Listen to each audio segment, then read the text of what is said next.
Miqueias 1, amados.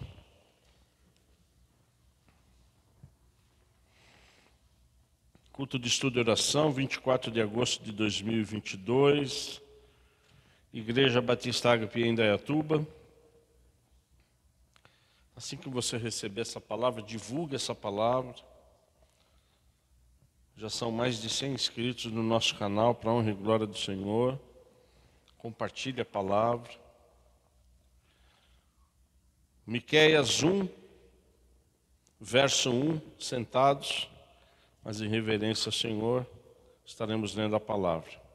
Palavra do Senhor que em visão veio a Miqueias, de Moresete, a respeito de Samaria e Jerusalém. Isso aconteceu nos dias de Jotão, Acás e Ezequias, reis de Judá. Pai, ô Jesus, obrigado, Pai. Obrigado porque a gente aprende cada vez mais com a sua palavra, com os seus profetas, com todos aqueles, Deus, que o Senhor levantou para que pudesse nos orientar, nos avisar, nos ensinar, nos incentivar. Obrigado, Deus, porque nós também fazemos parte, Pai, dessa palavra. Nós que estamos vivendo Atos dos Apóstolos, Pai, como foi lido aqui, para a honra e para a glória do Seu nome, que o Senhor possa falar realmente conosco, Deus. Em nome de Jesus, amém. Nós vimos que a palavra Miqueias quer dizer, quem é como o Senhor? Quem é como o Senhor? Não é? Porque Miqueias, ele foi levantado realmente na eminência do povo de Israel ser julgado. Na iminência. O povo já estava para ser julgado. Tanto Israel como Judá, o reino dividido. Né? Então Deus, ele levantou Miqueias, deu uma visão para ele.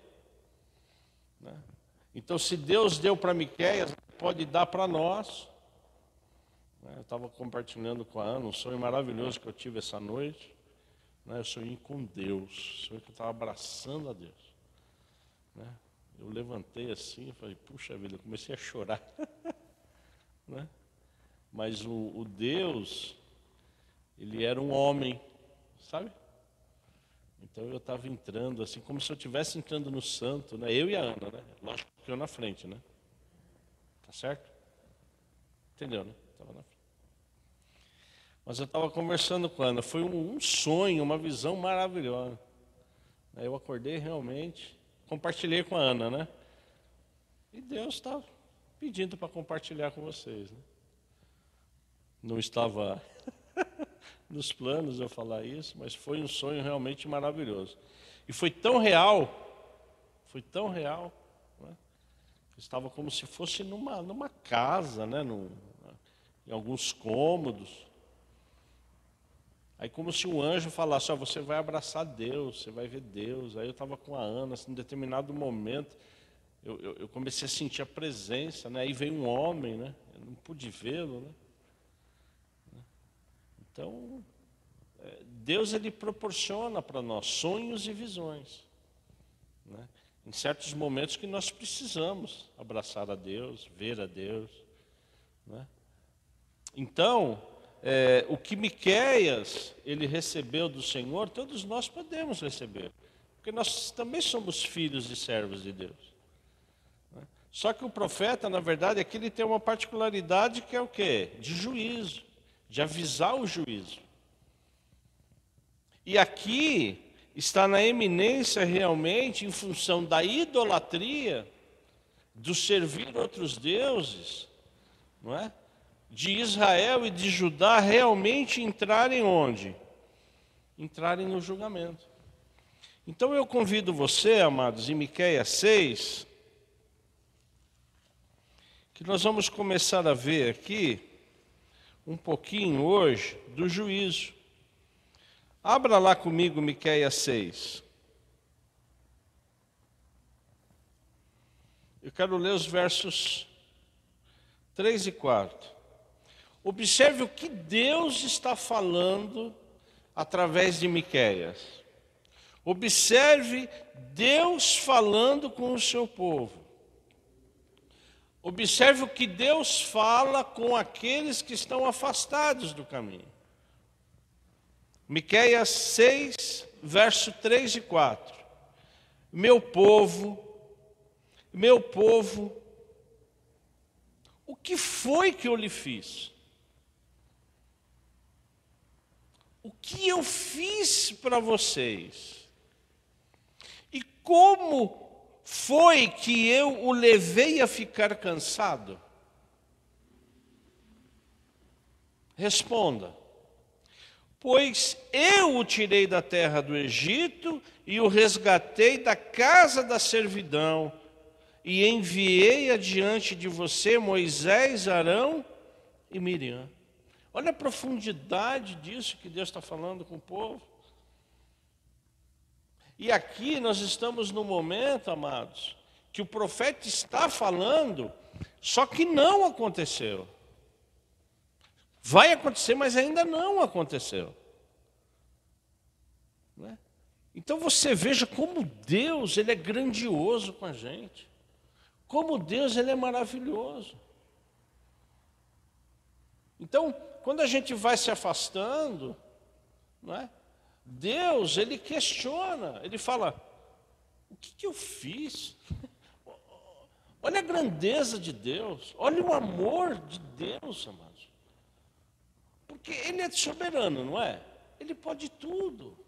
Ele é o juiz, Ele é da eternidade em eternidade. Olha, né, olha a humildade de Deus.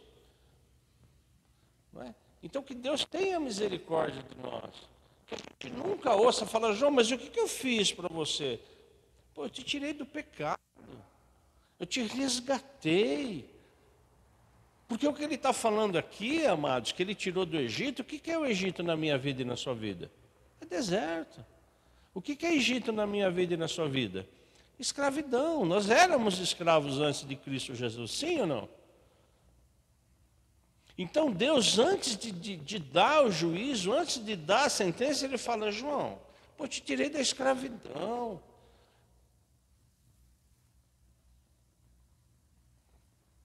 Eu restaurei seu casamento. Eu restaurei a sua saúde. Eu restaurei o relacionamento com seus filhos. Por que você está se afastando de mim? Então, amados, eu penso, e agora eu estou falando isso na minha vida, porque isso não está escrito na Bíblia, mas nós não temos o direito de nos afastar do Senhor. Nós não temos esse direito. Então, tudo aquilo que a gente faz para o Senhor, né, esses cultos, os exames, enfim, tudo aquilo que a gente... É uma forma da gente estar o quê? Primeiro, agradecendo a Deus. Não é? Então, Deus, ele de fato, Ele fala conosco. Porque a maioria do povo, nesse momento, estava o quê? Estava afastado. E o que Deus pede para o povo? Acompanhe comigo o verso 6 e 7. O que Deus pede para o seu povo? Observe o que Deus pede para nós hoje, versos 6 e 7 de Miqueias 6. Com que me apresentarei ao Senhor e me inclinarei diante do Deus dos céus? Virei diante dele com holocaustos, com bezerros de um ano? Será que o Senhor se agrada com milhares de carneiros, com 10.000 ribeiros de azeite? Darei o meu primogênito pela transgressão do fruto do meu corpo, pelo pecado de minha alma? O que isso significa?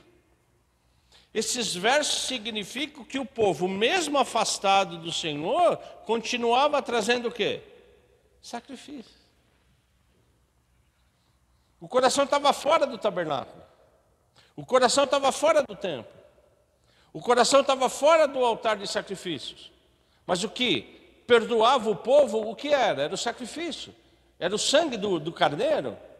Mas o povo continuava, mesmo afastado de Deus, amém? Mesmo afastado de Deus, na iminência de ser julgado, o povo, ele trazia o quê? Os carneiros. Acontece isso hoje na igreja, não? Pessoas afastadas, Pessoas que o coração não está na igreja, mas vai até a igreja. Então, o que está passando no nosso coração? É uma forma de nós servirmos a Deus de uma forma religiosa? Então, que em nome de Jesus Cristo, nós tenhamos o quê? O nosso coração voltado realmente, não no sacrifício, não na religiosidade, não como bater um cartão numa empresa, que às vezes na empresa a gente é obrigado a ir, né? Aqui não, aqui nós não somos obrigados, mas que a gente venha realmente, né, com o nosso coração o quê? Voltado a Deus. E aí nós vamos no verso 8, que é o que Deus pede para mim e para você. Olha que lindo, não é? Parece que é um profeta meio escondido na Bíblia, e ele é, né? Mas dá uma olhada, amados, o que o Espírito Santo fala através desse profeta no verso 8. Ele já mostrou a você que é bom. E o que o Senhor pede de você? Igreja, o que o Senhor pede de nós? Que a gente pratique a justiça, ame a misericórdia e ande humildemente com o seu Deus. Eu vou repetir. Que nós pratiquemos a justiça. O que é praticar a justiça? Praticar a justiça com os nossos filhos, com a nossa esposa. Onde trabalhamos, geralmente temos cargos de chefia. Praticar a justiça nos nossos trabalhos. Praticar a justiça na igreja. Que a gente ame realmente o que é a misericórdia, estenda realmente a mão. E que a gente fundamentalmente faça o quê? Ande humildemente com Deus. Olha que coisa maravilhosa. É isso que Deus pede para mim e para você. Às vezes a gente fica querendo tanta coisa na vida, mas a receita está aqui. Justiça, humildade e misericórdia. É por isso que um dos versos mais lidos, mais pregados, mais falados na igreja é 1 Samuel 15, 22. Se você pode, eu convido você, 1 Samuel 15, 22.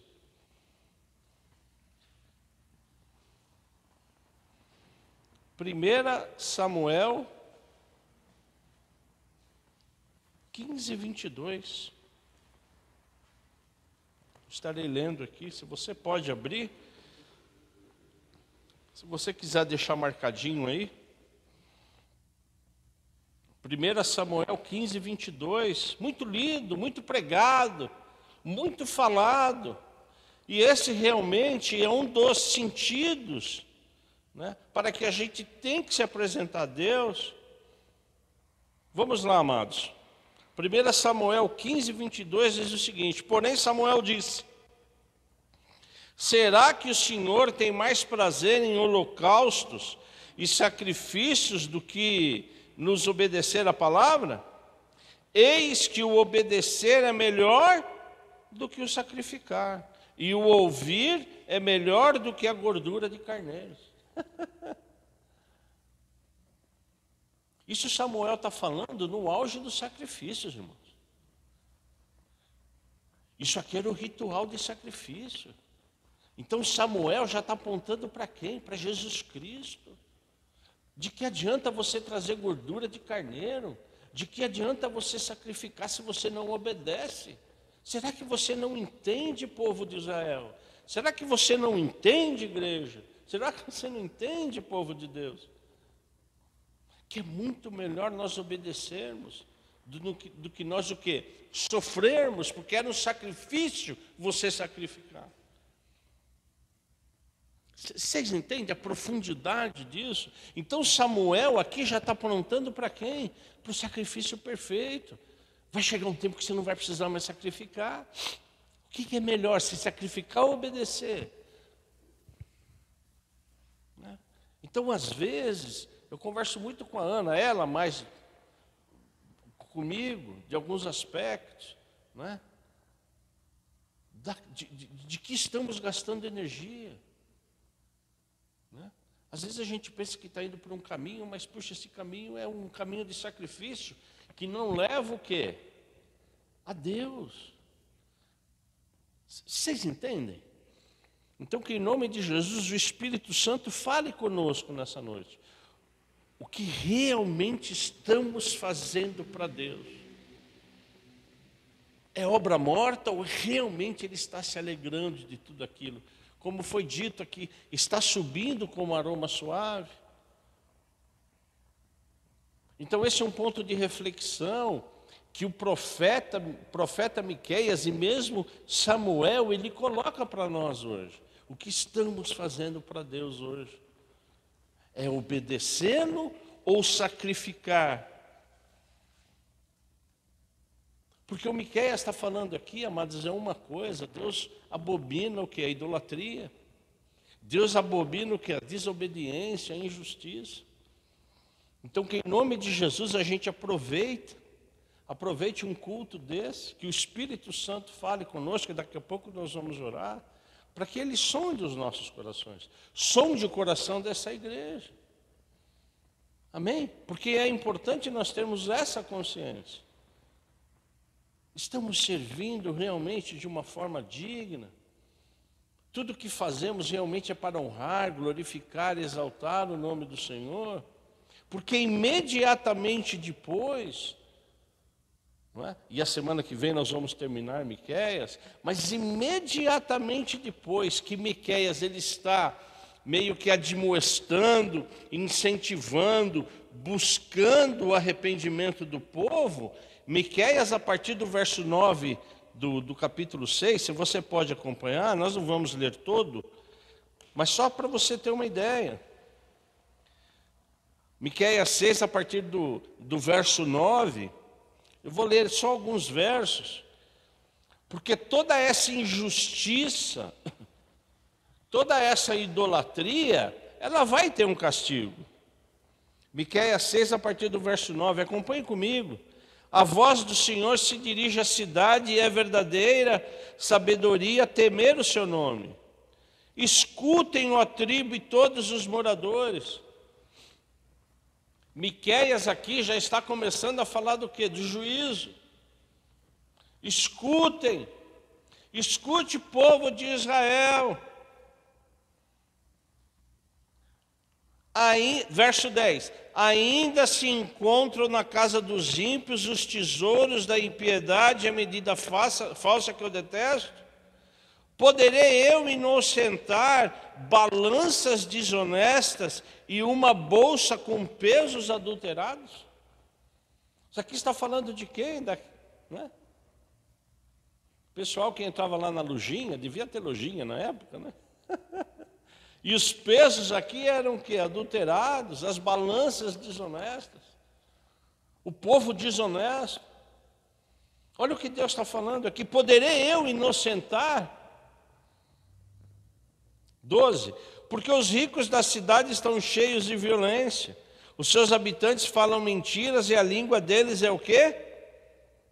Enganosa. Falando de mentira. Mas isso aqui ele está falando para o povo. Só mais 2 versos e encerramos, versos 13.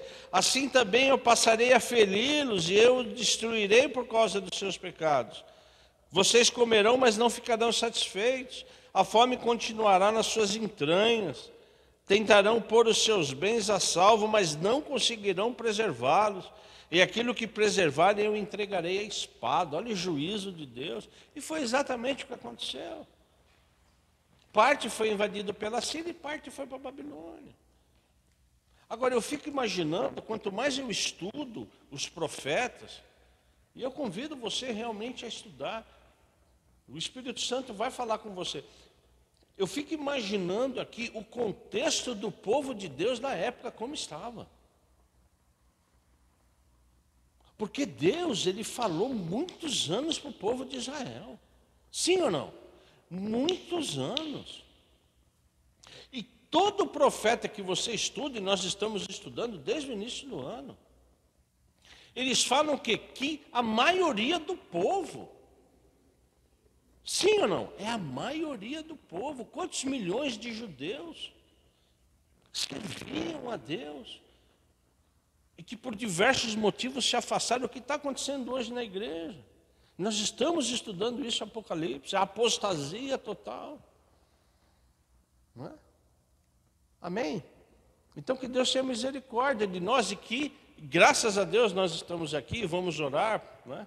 Por nós, pela nossa igreja, para que a gente veja realmente a profundidade disso. Porque se o povo, eu fico pensando nisso, eu fico, puxa Senhor, se o povo que te conhecia, o povo que conhece a sua palavra, né? Vocês sabem, o judeu é um povo estudioso, sim ou não? Então eu fico às vezes orando para Deus, Senhor, como nós somos frágeis. Porque se o povo lá atrás que te conhecia, que te buscava, que, na verdade, que estudava, eles de alguma forma se desviaram, puxa, como, e nós, né, como nós precisamos do Espírito Santo, como foi cantado aqui, como foi falado, como nós dependemos do Espírito Santo, como nós somos frágeis. Né? Amém? E é o que nós vamos estar falando isso na família, como corpo. Nós precisamos ser o corpo, irmão. Porque se nós não formos o corpo, nós estamos destruídos. Porque um dia a Ana não está bem, outro dia eu não estou bem, outro dia o Elias não está bem, outro dia o Vladimir não está bem, mas um dia a Eliana está bem, outro dia a Roseli está bem. Não é verdade? Então a gente vai e precisa, agora como igreja também, nos fortalecer. Amém? Que o Espírito Santo fale conosco. Amém?